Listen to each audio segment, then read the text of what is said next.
Students, welcome to online classes. आज हम layer of the atmosphere पढ़ेंगे।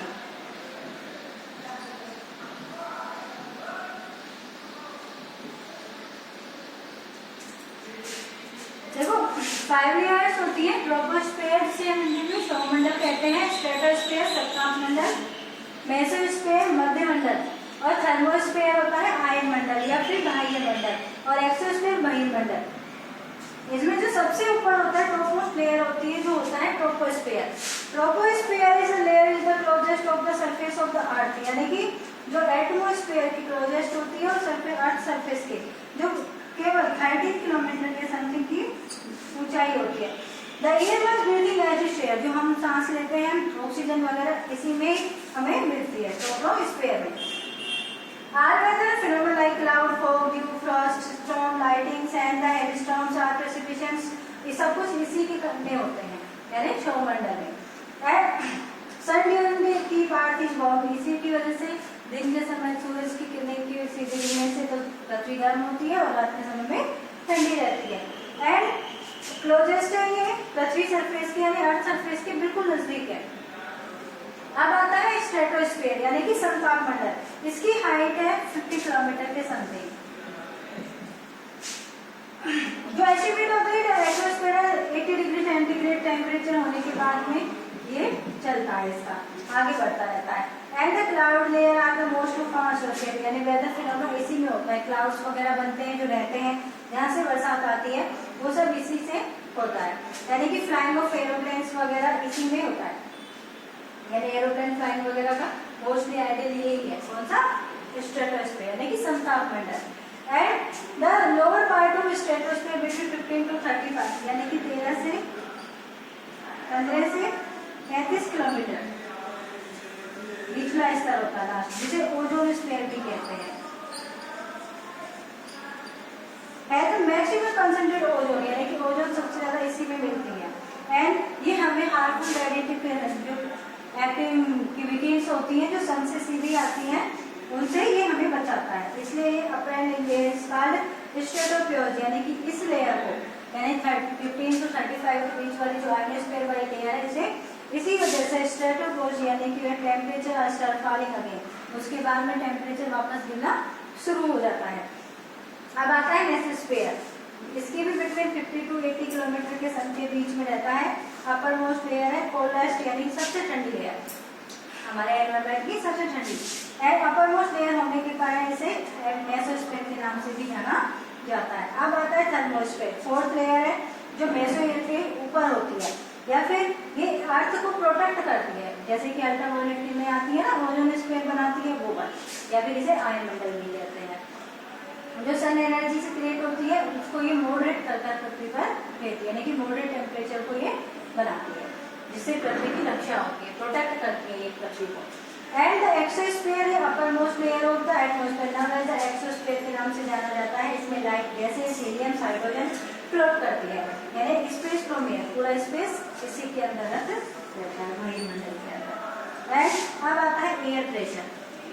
पांचों लेयर हो चुकी है, इन्हीं से एनवायरनमेंट बनता है।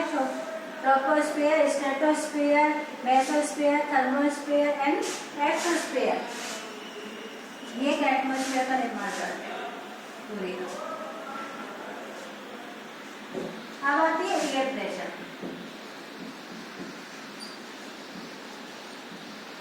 Air is mixture of several gases, यानी कि बहुत सारी गैसों का मिश्रण होता है। अब आप वेट ऑफ पासेस होता है ग्रेट फोर्स, जब ये पास होती है तो ग्रेट फोर्स के साथ होती है जिससे अलग अलग बॉडीज ऑफ ग्राउंड अगर पुश द एटमॉस्फेरिक कंडीशन को ये पुश करती है, जिससे कि ऑल द डायरेक्शंस वगैरह प्लेसेस होते हैं। We are the various layer of the atmosphere are pressure far up, इसके ही बल से एयर प्रेशर की वजह से टेम्परेचर गिरता भी है और बढ़ता भी है।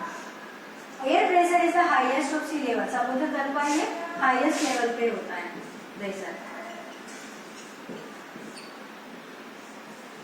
इंक्रीज रहता है और डिक्रीज रहता है विद द हाईएस्ट। हाइट पे जैसे जैसे हम जाएंगे ना ऊंचाई पे ये डिक्रीज होना शुरू होता है, जिसे एटमॉस्फेरिक प्रेशर कहते हैं। Is the effect of horizontal temperature, ये हॉरिजॉन्टली ज्यादा इफेक्ट करता है, यानी कि जैसे जैसे एयर गेट होती है हीटेड होती चली जाती है टेम्परेचर बढ़ता चला जाता है। फिर उसके बाद में ये लास्ट में जब ऊपर पहुँच के जैसे जैसे वो ऊपर चलता है तो ये वापस डिक्रीज होना शुरू हो जाता है। हाई प्रेशर एरिया होता है influence atmospheric pressure and the altitude of high. जो हाई एल्टीट्यूड है लैटिट्यूड है वहाँ पे सबसे ज़्यादा हाई प्रेशर होता है। देखो इसमें नॉर्मली 3 लेयर्स है और देखो इसको मापा किससे जाता है, बैरोमीटर से। एयर प्रेशर बैरोमीटर से मापते हैं। जैसे क्लाउडी वगैरह मौसम होता है तो उसे पता वो लो प्रेशर की वजह से होता है और जैसे जैसे टेम्परेचर इंक्रीज होता है तो हाई प्रेशर होता है। यानी सी लेवल पर ये सबसे ज़्यादा टेम्परेचर होता है यानी प्रेशर होता है एयर प्रेशर। और जैसे जैसे हम हाइट की ओर चले जाते हैं ऊंचाई की ओर बढ़ते हैं टेम्परेचर डिक्रीज होना शुरू हो जाता है। अब आता है वेदर एंड क्लाइमेट।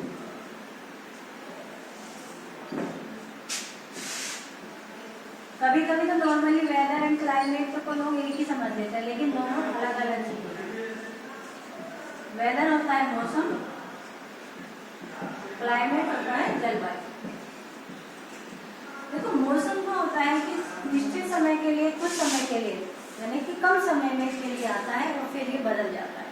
लेकिन जो क्लाइमेट है लगभग 30 साल तक या 30 साल से ज्यादा तक सेम बनी रहती है यानी कि लॉन्ग पीरियड के लिए एक जैसी रहती है, एक समान रहती है, बदलती नहीं है। एक एरिया की एक समान क्लाइमेट होती है लेकिन मौसम बदलता है यानी कि विंटर में ये सीजन आ जाता है, इसमें 3 सीजन लेता है।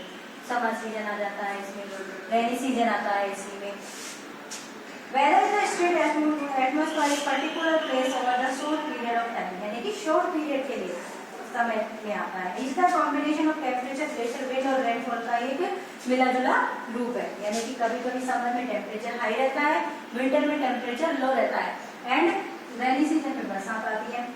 जिससे इस शॉर्ट पीरियड टाइम में वेदर को लाइब्रेट चेंज नॉट परमानेंट यानी कि इसमें जो चेंजेस आते हैं वो परमानेंट नहीं होते हैं, कुछ समय के लिए आते हैं, फिर कुछ समय के बाद में फिर वही दूसरा मौसम शुरू हो जाता है। यानी कि विंटर सीजन आया 4 मंथ के लिए, लेकिन फिर थोड़े समय बाद 4 मंथ के बाद चेंज हुआ, समर आ गया, समर चेंज हुआ, रेनी सीजन आ गया, रेनी के 3 महीने का फिर उसके बाद में ये चेंजेस आ गए। ऐसे चेंजेस लगातार आते रहते हैं, वो शॉर्ट पीरियड के लिए आते हैं। और अब climate is related average state of weather यानी कि इसकी वेदर की सारी स्टेटों को इन्वॉल्व करकर क्लाइमेट बनती है and is a combination of the सभी atmospheric conditions and climatic conditions का एवरेज होता है जिसमें ये लॉन्ग पीरियड के लिए यानी कि लंबे समय के लिए आती है। And the main elements of atmosphere effect all form of planet यानी कि पूरे प्लैनेट पे इसका इफेक्ट देखा जाता है।